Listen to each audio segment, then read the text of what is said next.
Բարի օր, մեդիա կենտրոնի հյուրասրահում մենք այս պահին հյուրընկալել ենք ռեգիոն հետազոտական կենտրոնի ղեկավար Լաուրա Բաղդասարյանին, ով բավական հետաքրքիր ուսումնասիրության արդյունքներ կներկայացնի Facebook-ը նախագահական ընտրություններում պաշտոնական քարոզչություն, լռություն եւ քվեարկության օրեր այս ամբողջ ընթացքում թե ինչպիսի արտացոլանք է ունեցել այս ամենը ողջ այդ տեղեկատվությունը Facebook-ում։ Շնորհակալություն Տիկին Բաղդասարյան, խնդրում եմ ներկայացնել ծրագիրը եւ հետաքրքիր արդյունքները։ Ուրեմն բարև ձեզ, մեր ուսումնասիրությունը մենք իրականացրել ենք սկսած նախքան պաշտոնական քարոզչության սկսվելը, հիմա այսօր մենք ուզում ենք ներկայացնել պաշտոնական քարոզչության ողջ փուլը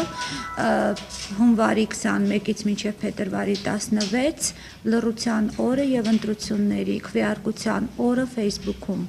Մոտավորապես այսպես վերնագրենք մեր իմ այսօրվա ելույթը եւ մեր տվյալները։ Ընդհանրապես մեր ուսումնասիրությունը ընթացել է մի քանի ուղղություններով, մենք դիտարկել ենք Facebook-յան տարբեր խմբերի օգտատերերի առաջին հերթին Facebook-ում ներկայացված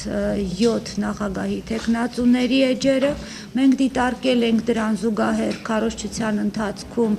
5 առավել ռեյտինգային էլեկտրոնային լրատվամիջոցների Facebook-յան էջերը, դրանք են Առաջին AM, News AM, Լրագիր AM, Թերթ AM, Ժամ AM լրատվամիջոցները եւ մենք դիտարկել ենք Facebook-ում այս կամ այն քաղաքական ուժերի ակտիվ համակիրների էջերը, որպեսզի ուսումնասիրենք ընդհանրապես քարոզչության ընթացքում Facebook-յան օգտատերերի, այսպես ասենք, Facebook-յան հայաստանյան հանրության վերաբերմունքը ընտրական գործընթացի ընթացքում տեղի ունեցող տարբեր երևույթների նկատմամբ։ Մենք ես ձեզ եմ ներկայացրել հիմնական մի խումբ ուրեմն աղյուսակներ, գրաֆիկներ, որոնք ես ժամանակի խնայելու նկատառումներով շատ մանրամասն չեմ մեկնաբանի, դա թողնելով ձեր հայեցողությանը, դուք ձեր նյութերում այնուհետև կանդրադառնանք այն տվյալներին, որոնք ավելի հետաքրքիր եք համարում, պարզապես ես ներկայացնեմ այն ուղղությունները, որ մենք ուսումնասիրել ենք, այն ուղղությունները, որով ծավալել ենք մեր ուսումնասիրությունները։ Առաջինը մենք դիտարկել ենք, թե ընդհանրապես ինչ ինտերնետային գործիքներից են օգտվել նախագահի թեկնածուները, այդ թվում եւ սոցիալական ցանցերը, ինչքան ակտիվ եւ ինչ բովանդակություններ են նրանք ընդհանրապես տարածել քարոզչության ժամանակ, ինչպես են լուսաբանվել Facebook-յան էջերում, լրատվամիջոցների էջերում թեկնածուների քարոզչությունը եւ ընդհանրապես քարոզչական այդ փուլը եւ դիսկուրսից դուրս գտնվող, այսպես ասենք, ընտրական դիսկուրսից դուրս գտնվող իրադարձությունները, ինչպիսի արտացոլանք են գտել, ինչպիսի մեկնաբանություններ են ունեցել եւ ինչ է ընդհանրապես լռության օրը Facebook-ում, ինչպես դա արտահայտվեց Facebook-ում եւ ինչպես ընթացավ քվեարկության օրը, ինչպես դա անդրադարձավ թեկնածուների էջերին եւ ինչ վերաբերմունք ինչ վարկ դրսևորեցին Facebook-յան օգտատերերը։ Սա ահռելի իսկապես քանակի տվյալներ են եւ որպեսզի ավելի օպտիմալ մենք շարժվենք, ես առաջարկում եմ այս ֆորմատը մեր աշխատանքի, ուրեմն ես արագ ներկայացնեմ ձեզ հիմնական տվյալները, այնուհետեւ գուցե հարց ու պատասխանի տեսքով այն ամենը, ինչ որ ձեզ անհասկանալի է կամ գուցե ես եմ բաց թողել եւ ձեզ հետաքրքիր է, ես սիրով կպատասխանեմ։ Այսպիսով 8 թեկնածուներից, ինչպես դուք արդեն գիտեք, բազմիցս ասվել է, ես էլ եմ առիթ ունեցել այդ մասին ասելու, որ ներկայացված են Facebook-ում, Facebook սոցիալական ցանցում 7 թեկնածուները։ Թեկնածուներից մի քանիսը ունեին մեկ էջից բացի հատուկ ընտրությունների համար, քարոզարշավի համար բացված երկուական էջեր, դրանք օրինակ Արման Մելիքյանը բացի իր պաշտոնական էջից ուներ նաև խումբ Արման Մելիքյան անունով, բացի դրանից բացված էր նաև երրորդ Facebook-յան էջը, որը հատուկ ստեղծված էր արտասահմանում բնակվող ՀՀ քաղաքացիների համար, որոնք հույս ունեին թեկնածուն եւ նրա շտաբը, որ պետք է արձագանքեին եւ գրառումներ կատարեին, թե արդյոք պատրաստվում են նրանք մասնակցելու նախագահական ընտրություններին, թե ոչ։ Facebook-ի քանի չնայած նրան, որ ներկայացված էին եւ իրենք որպես տարբեր կուսակցությունների լիդերներ, օրինակ Ռաֆի Հովհաննիսյանը մինչ այդ ուներ իր էջը առանձին որպես ժառանգության առաջնորդ, սակայն հատուկ քարոզչության համար ամսի 21-ի նախորդին բացվեց հատուկ քարոզչության համար ստեղծված Facebook-յան էջ եւ այլն։ Պարույր Հայրիկյանը բացի նրանից, որ ուներ Facebook-յան իր էջը հատուկ քարոզչության համար որպես նախագահի թեկնածու գործարկեց իր էջը։ Ասեմ, որ գրեթե բոլոր թեկնածուները բացի 2-3 թեկնածուից, բացի դրանից բացել էին հատուկ իրենց կայքերը։ Կային թեկնածուներ, որոնք բացի, այսպես ասենք, իրենց քարոզչության ինտերնետ գործիքավորումը համալրել էին նաև Google Plus-ի ծառայություններով, դա Հրանտ Բագրատյաններ, կային նաև թեկնածուներ, որոնք բացի այսպես ավանդական ինտերնետ սայթերից, կայքերից, օրինակ մի այսպիսի նորույթ էր, որ Ռաֆի Հովհաննիսյանի հանրապետությունով մեկ փակցված պաստառներին վրա կար QR կոդի այսպես կոչված հնարավորություն, դա մի տեխնիկական հնարավորություն է, որ բջջային հեռախոսների միջոցով այդ QR կոդի ծառայության շնորհիվ նրանք կարող էին փողոցից մուտք գործել Ռաֆի Հովհաննիսյանի հատուկ քարոզչության համար ստեղծված կայք եւ ծանոթանալ դրա բովանդակություններին։ Արտակնապես, այսինքն մենք տեսնում ենք, որ նախագահի թեկնածուները բացի գործող նախագահ ՀՀԿ առաջնորդ թեկնածուից օգտագործել են բավական մեծ ասորտիմենտ ինտերնետ գործիքների, ինչ վերաբերում է գործող նախագահին, ապա նա բացել էր պաշտոնական կայք հատուկ ընտրությունների համար, որը սակայն շատ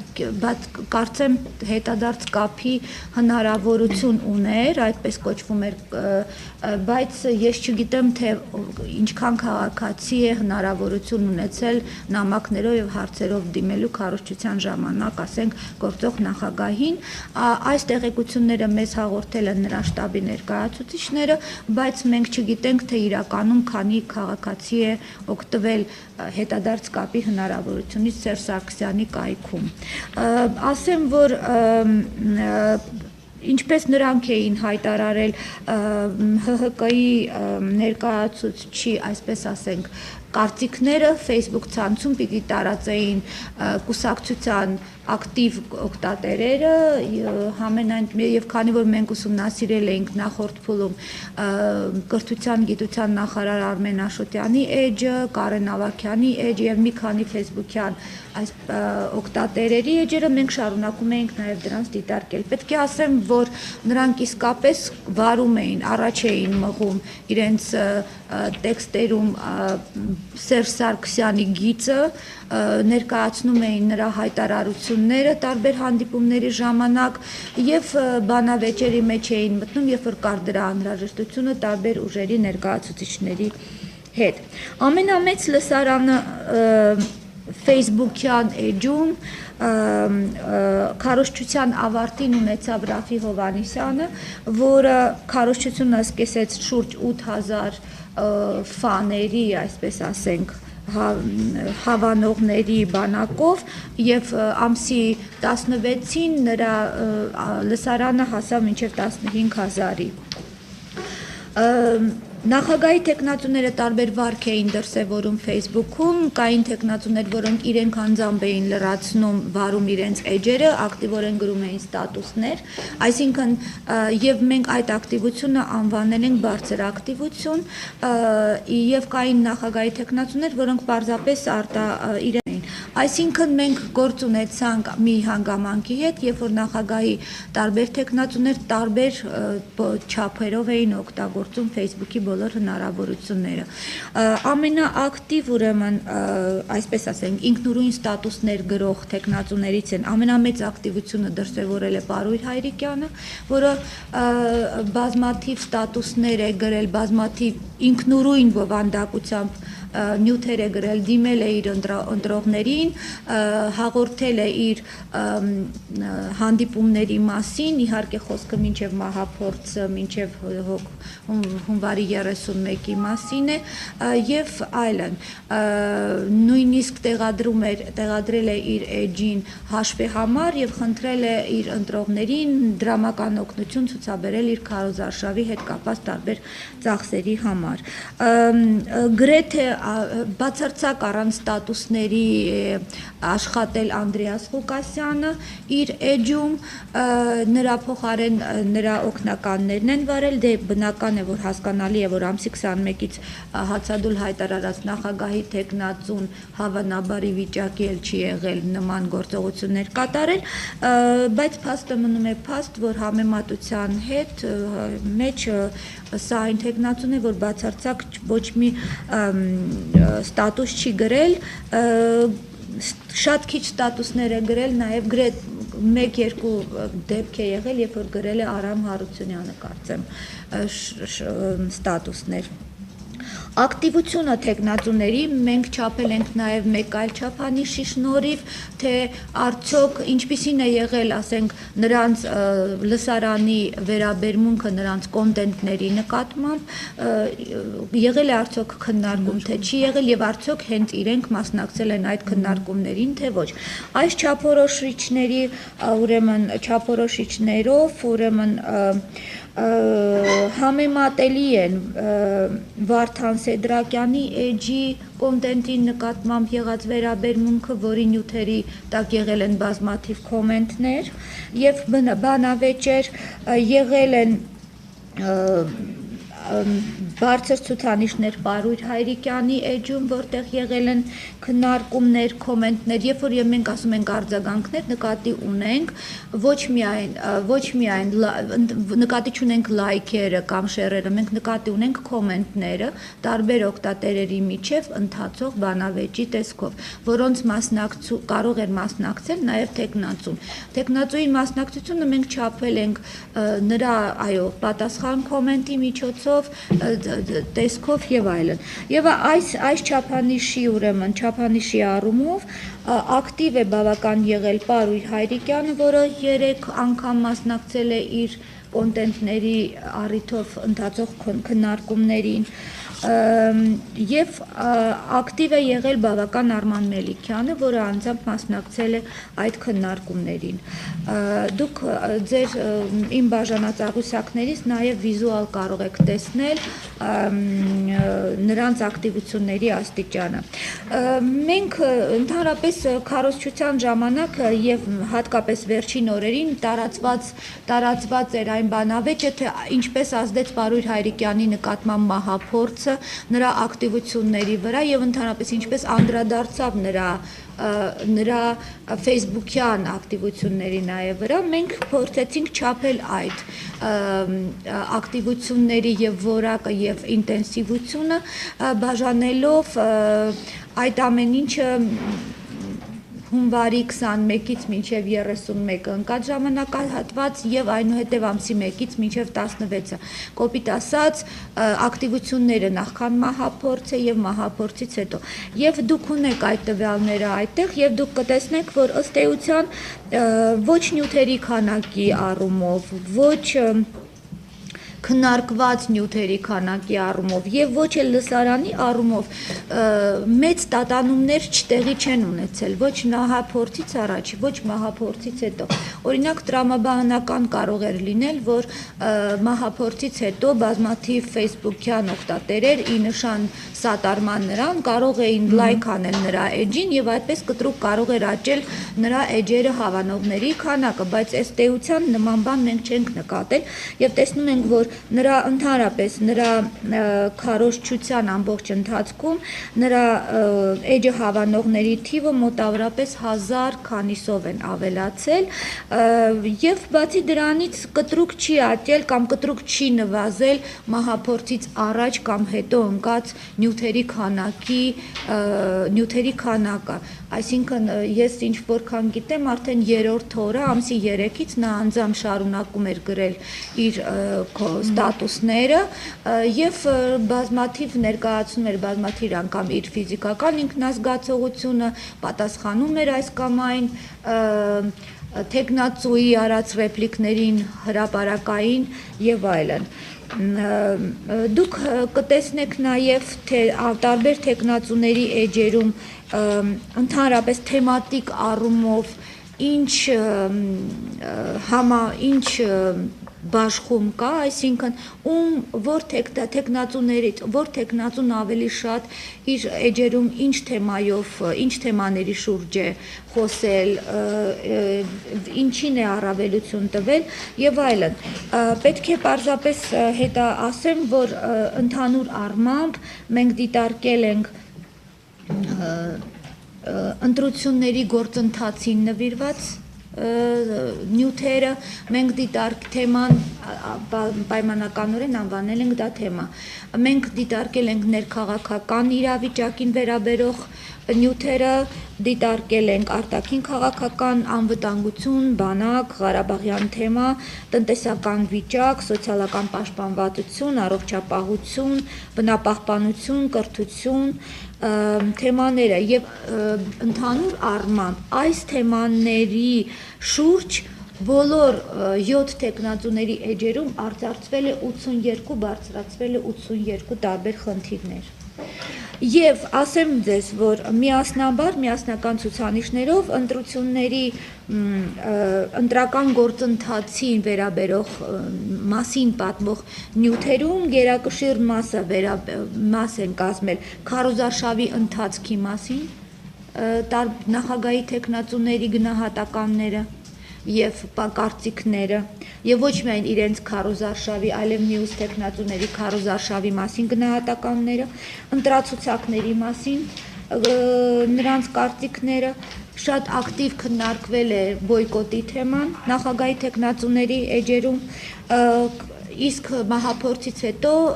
բավական ինտենսիվ սկսեց քննարկվել ընդհանրապես բռնությունների եւ ճնշումների թեման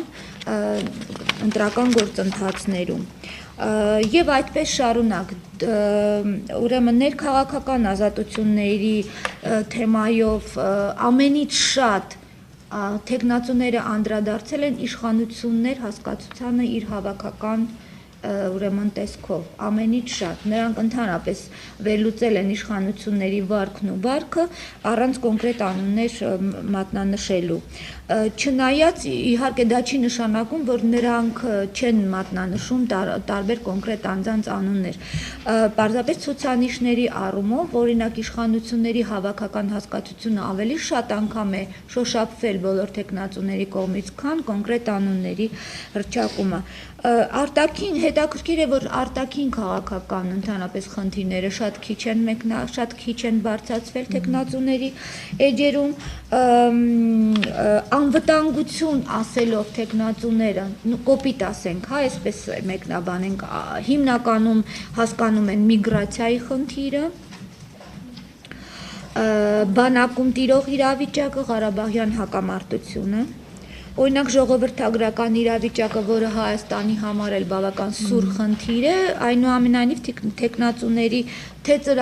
ծրագիրներում, որոնք տեղադրված են եղել, մի մասը տեղադրել է իրենց Facebook-յան էջերում, թե նրանց հանրային ելույթների ժամանակ շատ քիչ անդրադարձեր են եղել։ Սոցիալական պաշտպանվածության թեմայով բարձրացված է հիմնականում 10 խնդիր, առավելագույն ցուցանիշները, ուրեմն խնդիրներով, որ առավելագույն անգամ խոսվել է աղքատության եւ թոշակների մասին։ այս առումով։ Ուրեմն տնտեսական խնդիրներով ամենից շատ խոսվել է բյուջեի, տնտեսական ճյուղերի մասին եւ այս ցուցանիշները հիմնականում ձևավորվել են շնորհիվ Հրանտ Բագրատյանի էջում եղած տարբեր նյութերի։ Ես պետք է ասեմ, որ մենք դեռևս մշակման փուլում ենք, մենք դիտարկում ենք նաև թեկնածուների էջերում եւ նրանց ելույթներում մյուսների հասցեին արված դրական կամ բացասական գնահատականները, որը մենք safe PR ենք անվանում, կոպիտ ասած, որ թեկնածուն ինչ կարգի safe PR է վարել մյուս թեկնածուների հանդեպ։ Եվ ես պետք է ասեմ, որ ամենից ակտիվը այս առումով ու բազմա շերտը, այսինքն բոլորի հասցեին արված safe PR-ի առումով առանձնանում է Արամ Հարությունյանը։ Նա խոսել է բոլորի մասին բացասական առումով, միակ թեկնածուն է, որը բացասական գնահատականն է եւ բացասական քարոզչություն, այսինքն safe PR բառի զգուն իմաստով վարել է մնացած բոլոր նախագահի թեկնածուների հասցեին։ Ռաֆի Հովհաննիսյանը բացասական առումով խոսել է ՀՀԿ-ի որպես իշխող կուսակցության եւ Սերժ Սարգսյանի որպես նրա առաջնորդի մասին, եւ սա միակ ուրեմն նախագահի թեկնածուն է, որ Ռաֆի Հովհաննիսյանը խոսել է բացասաբար այդ նախագահի թեկնածուի մասին։ Հրանտ Բագրատյանը բացասաբար safe PR-ի առումով, մենք safe PR ասելով նկատի ունենք դասական safe PR, որը ունի բացասական գնահատականներ, որը ուղղված է մյուս թեկնածուի իմիջը նսեմացնելու, վարկաբեկելու մասին, խնդրին։ Ուրեմն այս առումով Հրանտ Բագրատյանը բոլորից շատ խոսել է գործող նախագահի հասցեին եւ ՀՀԿ-ի հասցեին, շատ քիչ, 2 անգամ ընդամենը խոսել է Ռաֆի Հովհաննիսյանի հասցեին, սա այն փուլն էր, երբ որ գնում էր բանավեճ Facebook-ում մեկը մյուսին թեկնածուները մեսիջներ էին հղում, թե ով ում է հրավիրում բանավեճի, Հրանտ Բագրատյանն է հրավիրում Ռաֆի Հովհաննիսյանին բանավեճի եւ նա չի հասկացել, թե հակառակը։ Շատ հետաքրքիր էսպես հերակա զրույց էր գնում թեկնածուների միջև։ Ես պետք է ասեմ, որ Հրանտ Բագրատյանի էջը միակ էջն է, որտեղ կան նաև առավելագույն safe PR ուրիշ այլ օգտատերերի կողմից նրա էջին տեղադրած, դուք գիտեք, որ թեկնածուների էջերը կան, այդտեղ դուք ունեք ցուցանիշներ առաջին աղյուսակում, որտեղ ցույց է տրվում, թե որ թեկնածուի էջն է բաց այլ օգտատերերի կոնտենտների համար, որ թեկնածուին փակ է, եւ Հրանտ Բագրատյանի էջը բաց է եւ նրա մոտ առավելագույն ուրեմն նաև բացասական safe PR է հայտնվել այլ օգտատերերի կողմից եւ պետք է ասեմ, որ ի պատիվ իրենց նրանք չեն ջնջել այս կոնտենտները եւ թողել են այնպես ինչպես որ կա։ Պարույր Հայրիկյանը 2 անգամ խոսել է բացասական առումով Հրանտ Բագրատյանի մասին եւ խոսքը դա այն փուլում տեղի ունեցավ, երբ որ մահափորձից հետո այս երկու թեկնածուն այլևս իրար չէին հասկանում, եղել է արդյոք միասնական թեկնածուի մասին խոսակցություն ու պայմանավորվածություն, թե չի եղել այդ պայմանավորվածությունը, ընդհանրապես մի պահ դադարեցնեմ այս ցուցակը, ես ասեմ, որ շատ հետաքրքիր մի առանձնահատկություն մի երևույթ տեղի ունեցավ այս քարոզչության ժամանակ, թեկնածուները Facebook-յան իրենց էջերը նաև օգտագործում էին մեկը մյուսին, թեկնածուները մեկը մյուսին մեսիջներ հղելու եւ կոչեր անելուն, փոխանակ ասենք տետատետ կենթանի հանդիպումների, նրանք Facebook-ի միջոցով էին միմյանց մեսիջներ ուղարկում, օրինակ, երբ որ հայտնի դարձավ 3 թեկնածուների Պարույր Հայրիկյան, Հրանտ Բագրատյան, Ռաֆի Հովհաննիսյան համատեղ հայտարարության մասին, որտեղ նրանք կոչ էին անում իշխանություններին պարզաբանումներ մտցնել ընտրացուցակների մեջ, որպեսզի ճշտվի, թե իրականում քանի ընտրողներ կան Հայաստանում, Արման Մելիքյանը Facebook-ում գրեց իր բողոքի մասին եւ ասաց, որ դա գրագողությունը եւ այլն։ Դրանից հետո Պարույր Հայրիկյանը պատասխանեց Արման Մելիքյանին իր Facebook-յան էջում, որ նրանք միմյանց չեն հասկացել, տեղի ունեցել թյուրիմացություն եւ այլն։ Այս կարգի հերրակա երկխոսությունները շատ են եղել քարոզչության ժամանակ նախագահների միջև։ Նույն հետաքրքիր է, որ Facebook-յան իրենց էջերը նախագահի տեխնացուները օգտագործում էին նաև առաջինը ինֆորմացիան լսարանին տեղ հասցնելու մղումով։ Օրինակ, երբ որ տեղի ունեցավ Պարույր Հայրիկյանի դեմ մահափորձը, Հրանտ Բագրատյանը առաջինը ուրեմն Facebook-ում գրեց, որ առավոտյան գնացել էի Պարույրի մոտ, նա իրեն լավ էր զգում, հանգիստ մնացեք, ոչինչ նրա կյանքին չի սպառնում։ Ուրեմն սա առաջին հաղորդագրությունն է, որը արել նախագահի տեխնացուն Հրանտ Պարույր Հայրիկյանի ինքնազգացողության մասին։ Եվ սա շատ հետաքրքիր երևույթ է, որ մենք արձանագրեցինք։ Հետո օրվա մեջ երկրորդ անգամ գրեց, որ ես կեսօրինելի գնացի, նա լավ է իրեն զգում եւ այլն։ Ուզում եմ ասել, որ նախագահի տեխնացունից տեխնացու տարբերությունը շատ մեծ է։ Հնարավորությունները իր ծրագիրը, որ իսկական ծրագիր է, որ տնտեսական հենքի վրա կառուցված ծրագիր է, ես մնացած տեխնացուները չունեն ծրագիր եւ այդ պատճառով նա չի պատրաստվում բանավեճի գնալ այս կամ այն տեխնացուի հետ։ Եթե վերհիշեք այս հայտարարությունները կհասկանաք խոսքը ինչի մասին է։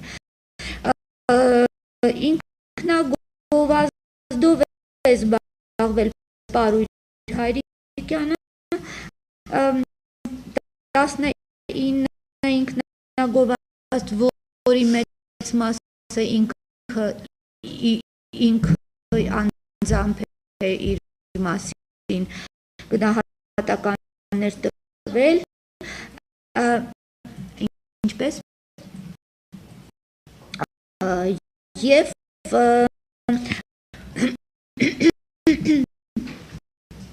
Վարդան Սեդրակյանը ետ չի մնացել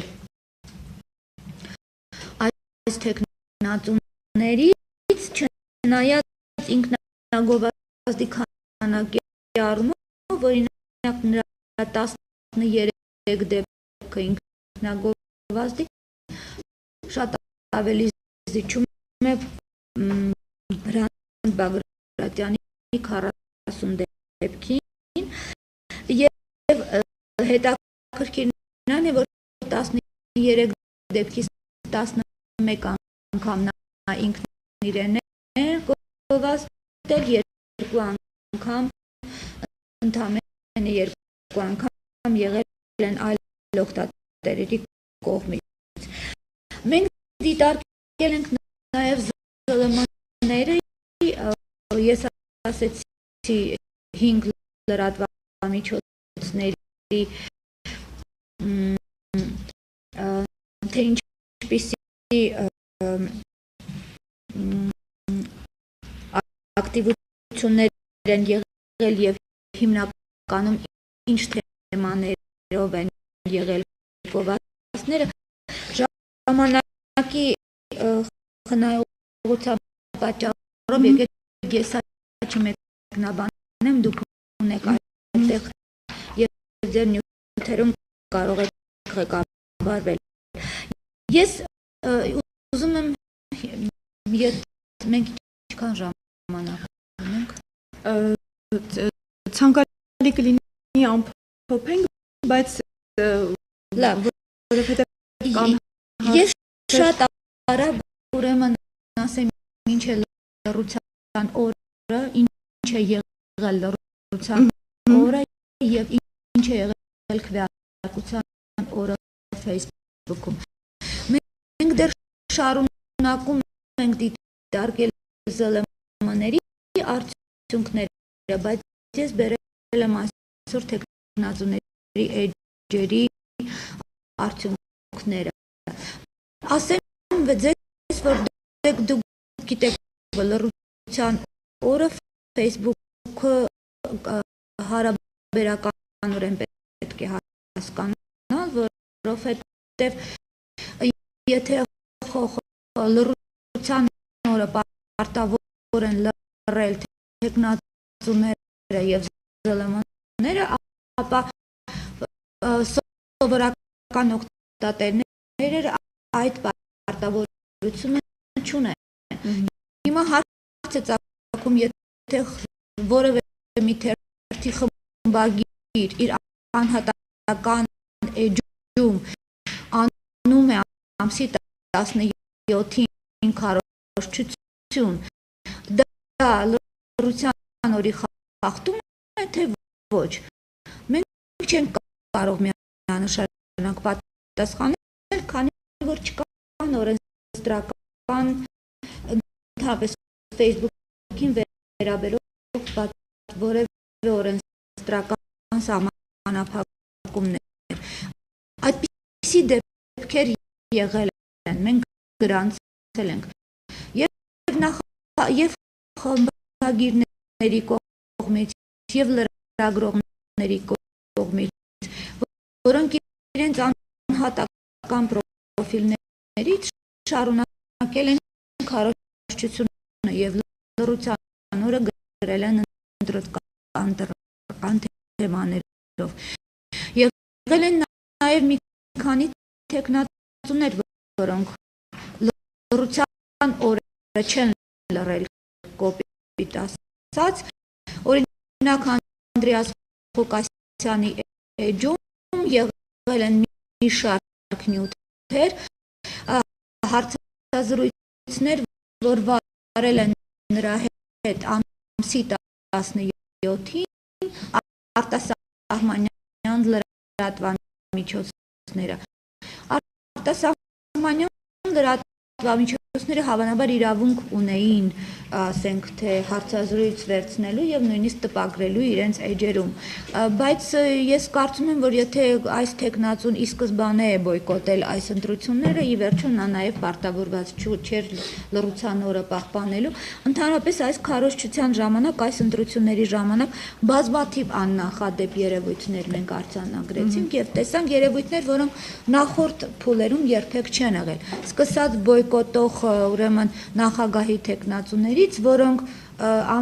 մինչև ընտրությունների օրն են դուրս գալիս ցուցակից, վերջացրած հացադուլ եւ այլն,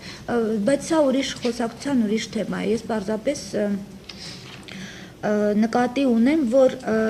այս կարգի անհասկանալի բաներ նաև Facebook-ում էին տեղի ունենում։ Ամսի 17-ին Հանրապետական կուսակցությունը հանդես եկավ հայտարարությամբ, որ նրանք առաջարկում են Ժառանգություն կուսակցության եւ Պարույր ԱԻՄ-ի դիտորդներին գտնվել ՀՀԿ-ի վստահված անձանց կողքին, որպեսզի ի վերջո կանխեն չարաշահումները եւ այլն։ Այս հայտարարությունը տպագրեց Թերթ.am-ը եւ տարածեց նաեւ Facebook-յան իր էջում, որը ըստ էության համարվում է էլի քարոզչություն, չնայած նյութը ըստ էության այս հայտարարությունը վերաբերում էր ընտրական գործընթացի կազմակերպմանը։ Բայց ես կարծում եմ, որ այս հայտարարությունը ՀՀԿ-ն կարող էր անել օրինակ ամսի 16-ին կամ մինչև 17-ի կեսգիշերը եւ Facebook-ում էլ դա կարող էր տարածվել։ Կեսգիշերը անց բոլորը Facebook-ում սկսեցին մեկը մյուսին կոչ անելու լռել, որովհետեւ լռության օր է, բայց ոչ մեկի մեջ դա չստացվեց եւ մի օգտատերերից մեկը գրեց, որ մենք հիմա նման ենք մի դասարանի աշակերտների, որոնք մեկը մյուսին ասում են լռեք, մի աղմկեք, չի կարելի խոսել եւ այլն, բայց բոլորը խոսում էին ընտրությունների մասին, չնայած սա ըստ էության մեծ հաշվով ընտրախախտում չի։ Մի խախտում տեղի ունեցել Պարույր Հայրիկյանի էջում ամսի 17-ին վերատեղադրվեց, այսպես ասենք, Պարույր Հայրիկյանի աջակիցների հայտարարությունը, որտեղ խոսվում էր այն մասին, որ մահափորձը վատ է անդրադարձել Հայրիկյանի ոչ միայն առողջության, այլև վարկանիշի վրա եւ այլն, սա եւս քարոզչության հետ կապված նյութ է, որ Facebook-ում տարածվել է։ Ընտրությունների օրը սկսվելուն պես, ամսի 12-ը գիշերվա սկսվելուն պես առաջին հաղորդագրությունը հայտնվեց Ռաֆի Հովհաննիսյանի էջին, որտեղ նրանք հայտարարում էին, կոչ էին անում իրենց կողմնակիցներին, որպեսզի զգոն լինեն, քանի որ ունեն տեղեկություններ, որ Երևան են բերվում տարբեր շրջաններից մարդիկ, որոնք պետք է այսպես կոչված լրացուցիչ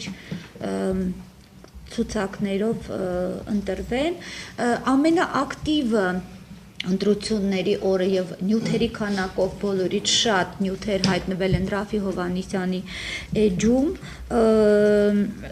դրանք մեկ վարքյան ես կներեք, այստեղ մի բան պետք է, որպեսզի ցուցանիշները ձեզ ասեմ, Ռաֆի Հովհաննիսյանի էջում, այո, ընդհանրապես ամսի 18-ին իրենց էջերում բացարձակ ոչ մի կոնտենտներ չեն տեղադրել Վարդան Սեդրակյանն ու Արամ Հարությունյանը, մնացածը տարբեր ինտենսիվությամբ տեղադրել են եւ դուք այս ցուցանիշներից կարող եք տեսնել ով ինչքան։ Բոլորից շատ, ուրեմն, հաղորդումներ եղել է Ռաֆի Հովհաննիսյանի էջում ընտրակաշառքի, ընտրակեղծիքի եւ վարչական ռեսուրսի օգտագործման մասին նյութեր եւ ընդհանրապես մատնացույց են արվել ընդհանուր առմամբ 63 տեղամասեր նախագահի թեկնածուների էջերում, որոնց առիթով կամ որտեղ տեղի են ունեցել տարբեր ընտրախախտումներ, ընտրակաշառքի, ընտրակեղծիքի, վարչական ռեսուրսի օգտագործման մասին հաղորդագրություններով եւ 2 ընտրատեղամաս նշվել է որպես մի վայր, որտեղ տեղի ունեցել բռնություն եւ ճնշում։ Մոտավորապես այս չափանիշներով զանգվածային լրատվամիջոցների հետ կապված մեր ուսումնասիրության արդյունքները մենք հիմա դեռ մշակում ենք։ Մի քանի օրից մենք կտարածենք մեր ամփոփ հաշվետվությունը եւ կտեղադրենք մեր կայքում։ Ընտրություններից հետո մենք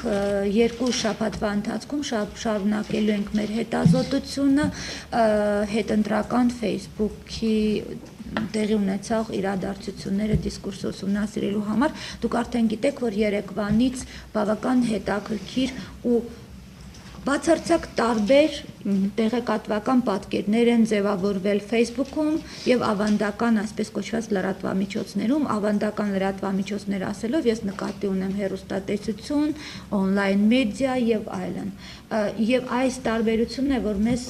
շատ հետաքրքիր է եւ մեզ մղում է նաեւ Facebook-ը ուսումնասիրելու։ Շնորհակալ եմ, եթե հարցեր։ Շնորհակալ եմ Տիկին Բաղդասարյան։ Ես կուզեի մեկ հարց, քանի որ բազմիցս արդեն այս տարվա ընթացքում նշվեց, որ Facebook-ը եւ ընդհանրապես սոցիալական ցանցերը դարձել են բավական ազդեցիկ քարոզչության հարթակ, դարձել է հարթակ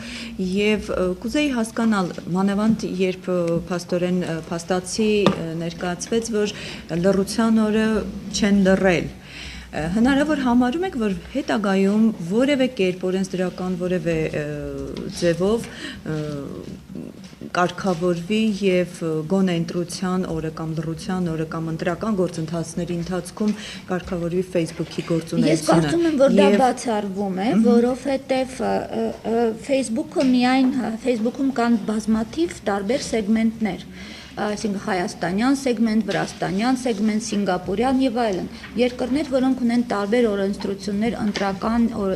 ընտրությունների հետ կապված։ Այդ ամեն ինչը ունիֆիկացնել պարզապես հնարավոր չի։ Ես կարծում եմ, որ միակ բանը, որ հնարավոր է անել, դա այն է, որ գուցե պետք է կանոնակարգել պաշտոնապես բացված էջերը, օրինակ, եթե նախագահի թեկնածուն հանդես է գալիս որպես նախագահի թեկնածուն եւ հայտարարում է, որ սա իր պաշտոնական էջն է, հետեւաբար գուցե հնարավոր է նաեւ ինչ-որ օրենսդրական նորմեր կիրառել նրա Facebook-յան էջի նկատմամբ, այնպես ինչպես on-line մեդիաների նկատմամբ, եթե դա համարվում է մեդիա, ուրեմն պետք է ենթարկվի ենթարկվի օրենսդրությանը, բայց կարծում եմ, որ շատ մենք դեռևս նախնական փուլում ենք, առաջին քայլերն ենք անում, երբ որ Հայաստանի քաղաքական գործիչ, ընդհանրապես Facebook-ը այսքան ակտիվորեն մտել է քաղաքական գործընթացների մեջ, հետագայում գուցե եթե լինի դրա անհրաժեշտությունը, գուցե եւ օրենսդրական ուրեմն մարդիկ օրենսդրության հետ գործ ունեցող դրա վրա ուշադրություն դարձնեն։ Շնորհակալություն եւ եթե փորձենք համեմատել, քանի որ նույն տիպի դիտարկում արվել է նաեւ խորհրդարանական ընտրություններին, աճել է եւ ազդեցությունը եւ օգտագործման հնարքները։ Այո, իհարկե աճել է։ Ես արդեն անցած անգամ ձեր կենտրոնում քննարկում էր, որը նվիրված էր էլի սոցիալական մեդիայի նշանակությունը քաղաքական գործընթացներում, ես արդեն ասել եմ, չկրկնվելու համար պարզապես ուրիշ կերպ ասեմ, որ Facebook-ի օգտագործումը եւ հանրության կողմից, եւ քաղաքական էլիտա գործիչների կողմից այլևս անդառնալի երևույթ է։ Facebook ասելով ես նկատի ունեմ սոցիալական մեդիան։ Չլինի Facebook-ը կբացվի մեկ այլ սոցիալական մեդիա։ Facebook-ը զգալիորեն բազմազանացրել է ընդհանրապես ընտրական դիսկուրսը այս անգամ նախագահական ընտրությունների ժամանակ։ Իհարկե իր դերակատարությունը ունեցավ նաև աննախադեպ ու բազմաթիվ անակնկալներով լի քարոզչական այս ընթացքը, թեև մինչև այդ բոլորը ասում էին, որ շատ տխուր ու անինտրիգ ընտրություններ է լինելու, ես ճիշտ հակառակ կարծիքին եմ, մենք ունեցանք բազմաթիվ աննախադեպ իրադարձություններ եւ գուցե սա է պատճառը, որ Facebook-ը այսքան բազմազան է, այսքան պոլիգամ է, այսքան համենայն դեպս արտահայտում է գրեթե ամբողջ հասարակության մեջ եղած կարծիքները եւ եթե դուք ուսումնասիրում եք դա, դուք տեսնում եք -1-ից մինչեւ + անսահմանություն դիրքորոշումներ եւ այս բազմազանությունը բավական հետաքրքիր է։ Եթե նախագահի թեկնածուների, ասենք, ընտրական տեխնոլոգիաները հետագայում զարգանան եւ նրանք հնարավորություն ճիշտ կլիներ, որ նրանք նաեւ ուսումնասիրեին այդ դիսկուրսը, նրանք ունեն այդ հնարավորությունը իրենց ուղղած ինֆորմացիայի ազդեցությունը կամ դրա նկատմամբ վերաբերմունքը ուսումնասիրելու։ Օրինակ Ամերիկայի Միացյալ Նահանգներում հիմա արդեն օրինակ այս ընտրություններում Բարակ Օբամայի ադմինիստրացիան զբաղվում էր Facebook-յան լսարանի, Օբամայի Facebook-յան լսարանի միկրոթիրախավորման խնդիրներով։ Ինչ է դա նշանակում։ Նրանք պարզապես ուսումնասիրում էին, թե որ շրջանի ընտրազանգվածը ինչ խնդիրներ է հուզում եւ կառուցում էին Օբամայի կենթանի հանդիպումների ժամանակ ելույթը ելնելով այդ ընտրազանգվածի պահանջներից։ Ահա որն է օրինակ Facebook-ի նաեւ խորքային հնարավորությունները, որ կարող են նախագահի տեխնացուները օգտագործել։ Իհարկե մեր երկրի նման փոքր երկրում, որտեղ թե հյուսիս, թե հարավ, թե արևելք, թե խնդիրները գրեթե նույնն են, միկրոթիրախավորման պահանջ չլինի, բայց հնարավոր է նաև ավելի իմաստալից օգտագործել այս գործիքը, որը որ կա։ Եվ մի տարբերություն, օրինակ, նաև այն տարբերությունը, որ Facebook-ը ի տարբերություն, օրինակ խորհրդարանական ընտրությունների ժամանակ թեկնածուներից, որոնք բազմաթիվ էին ավելի եւ ունեին տարբեր հմտություններ Facebook-ն օգտագործելու, նախագահի մեր թեկնածուները այս անգամ Facebook-ը օգտագործում էին նաեւ կազմակերպչական որպես գործիք, ինչը շատ կարևոր հանգամանք է։ Նրանք հայտարարում էին իրենց հաջորդ օրվա հանդիպումների գրաֆիկը, որ ժամին որտեղ են լինելու։ Ես արդեն ասել եմ, որ նախքան պաշտոնական քարոզչության սկսվելը Հրանտ Բագրատյանը ընդհանրապես իր ամբողջ ստարտը կազմակերպեց Facebook-ի միջոցով։ Նա իր նախընտրական լոզունգը ընտրեց Facebook-յան օգտատերերի առաջարկով, նա հայտարարեց իր շտաբի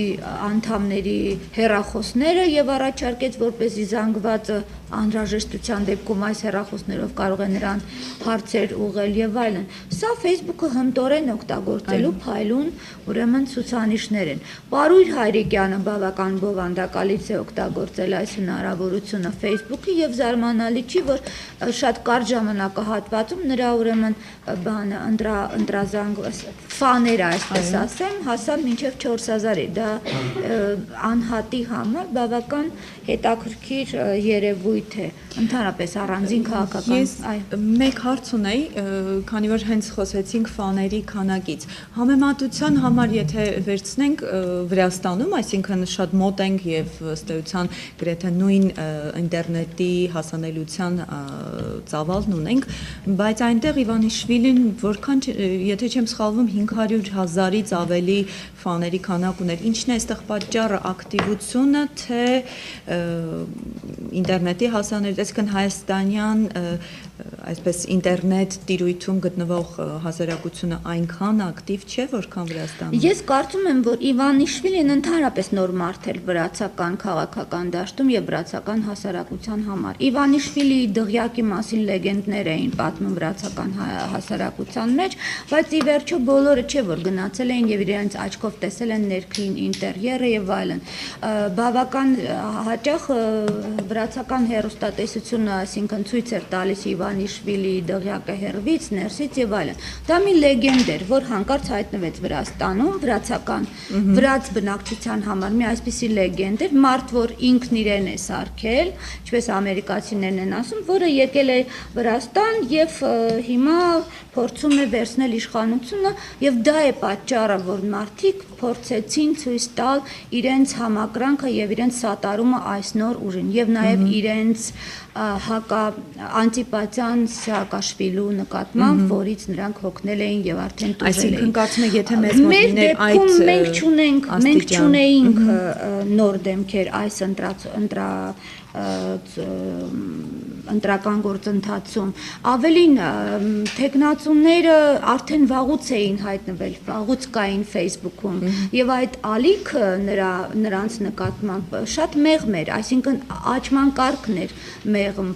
Ուրիշ հարց, եթե դուք ինձ ասեք, օրինակ հարցնեք, ինչու օրինակ Ռաֆի Հովհաննիսյանի մասին հիմա խոսում են, որ նա հավաքել է 500,000-ից ավելի ձայներ, բայց մյուս կողմից նա ունի ընդամենը առավելագույնը 15,000 ընտրողներ, բայց սա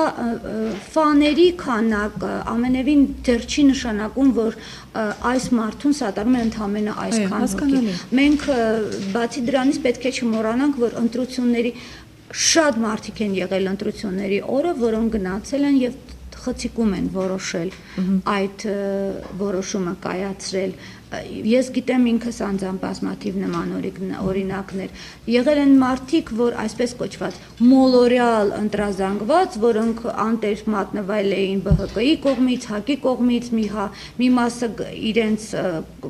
անվանեց անվավերների, այսպես կոչված բանակը։ Ես մոռացա ասել, որ ամսի 18-ին շատ հետաքրքիր մի երևույթ էր, երբ որ բոյկոտի մի նոր ձև առաջացավ, երբ որ մարդիկ տեսախցիկում փչացնում էին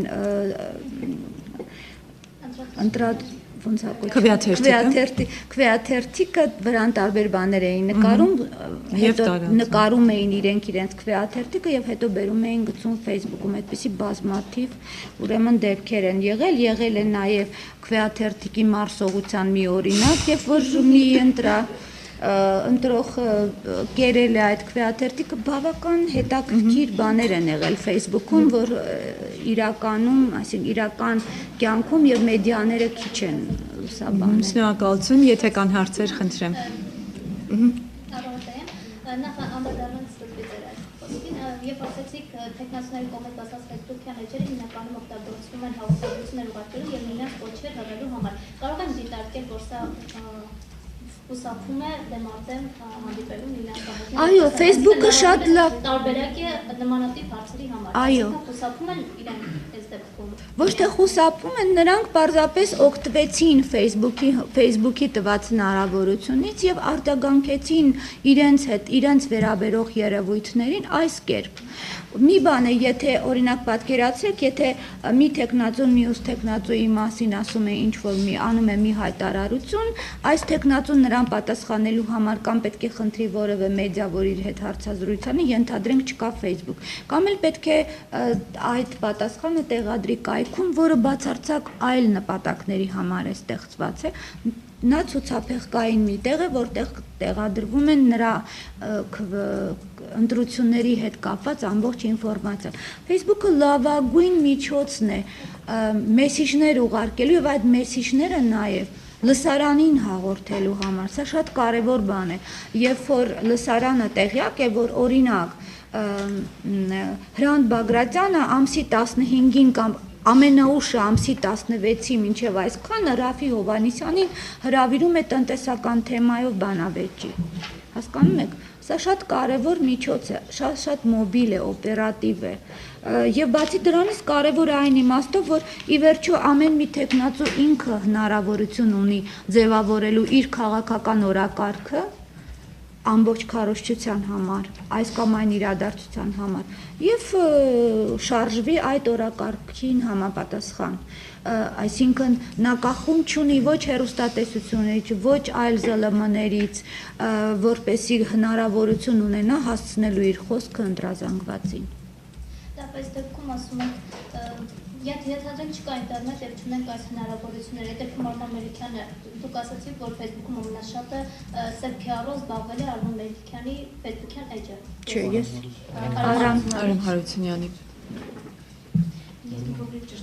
Եթե ներկանեք, խնդրում եմ։ Մի դիտարկում, խնդրում եմ նկատի ունեցեք, երբ որ Արամ Հարությունյանը փետրվարի 8-ին հայտարարեց ինքնաբացարկի մասին, մենք չենք դադարել նրա էջը նայել, մենք շարունակել ենք դիտարկել նրա էջը եւ մենք շարունակելու ենք նաեւ հետընտրական փուլում նրա դիտարկել, որովհետև այո, ինքը շարունակում էր իր ակտիվությունները, բայց ոչ այն աստիճանի ակտիվ, ինչ որ ակտիվություն ասելով կոնկրետ այս դեպքում մենք հասկանում ենք նրա հարցազրույցները տարբեր լրատվամիջոցներին եւ այդ հարցազրույցների տեղադրումը էջերում։ Այսինքն նա այս մարդը այսպես էր վարում, բայց դա չի չխանգարեց, որ Արման Մելիքյանը կարճ ժամանակահատվածում հավաքի օրինակ ավելի շատ հավանողներ էջի, քան Արամ Հարությունյանը։ Հա, ես հակառակը ասեցի։ Այո, այսինքն Արամ Հարությունյանը հավաքել է ավելի շատ ձայներ, օրինակ, քան Արման Մելիքյանը, որի էջը գոյություն ուներ նաև նախքան նրա որոշումը, որ նա պետք է տեխնացու լինի։ Ընդհանրապես Facebook-ի ուսումնասիրության հետ կապված ուրեմն բաները, ցուցանիշները, եզրակացությունները շատ երկկողմանի են, երկիմաստ են, որտեղ մի դեպքում սա այսպես է, մյուս դեպքում այնպես է։ Երբեք չես կարող բոլոր տեխնացուների մասին ասես միանշանակ ընդհանուր հայտարարի բերող մի ինչ-որ եզրակացություն, որտեղ եւ տեխնիկական հնարավորություններն են էջերի տարբեր։ Շնորհակալություն, եթե կա։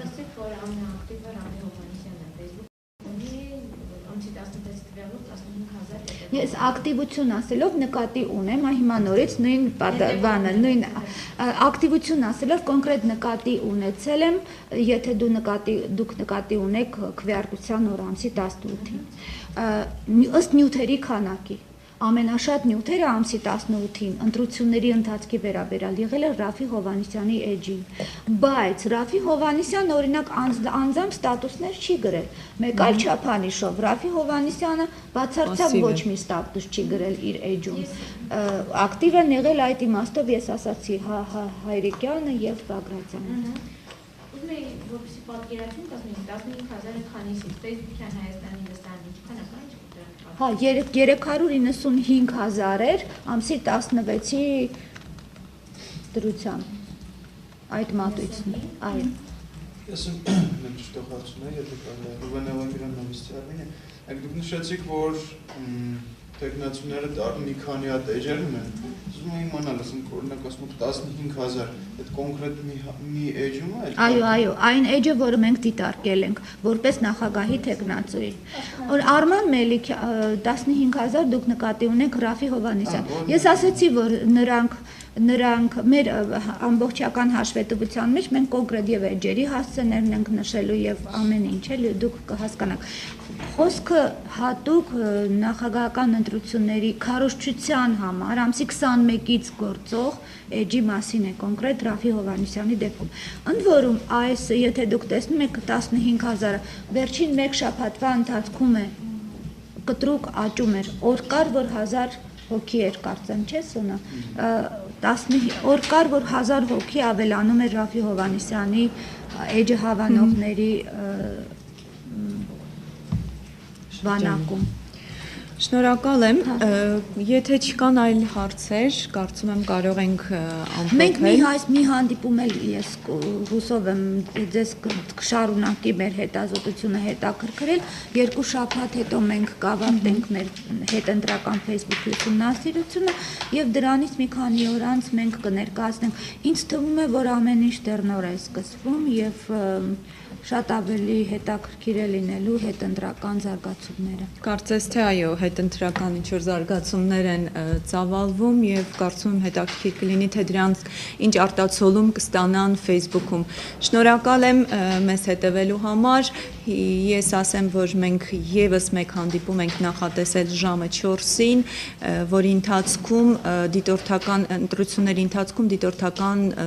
առաքելություն իրականացված Civitas կենտրոնի ղեկավարը կներկայացնի իրենց արդյունքները։ Այսպիսով մենք կարող ենք ասել ամփոփելու ենք գրեթե մեծ մասը դիտորդական առաքելություն իրականացրած կազմակերպությունների եւ կարող ենք հասկանալ թե իրականում ինչ է տեղի ունեցել ընտրությունների ընթացքում։ Շնորհակալ եմ, կհանդիպենք։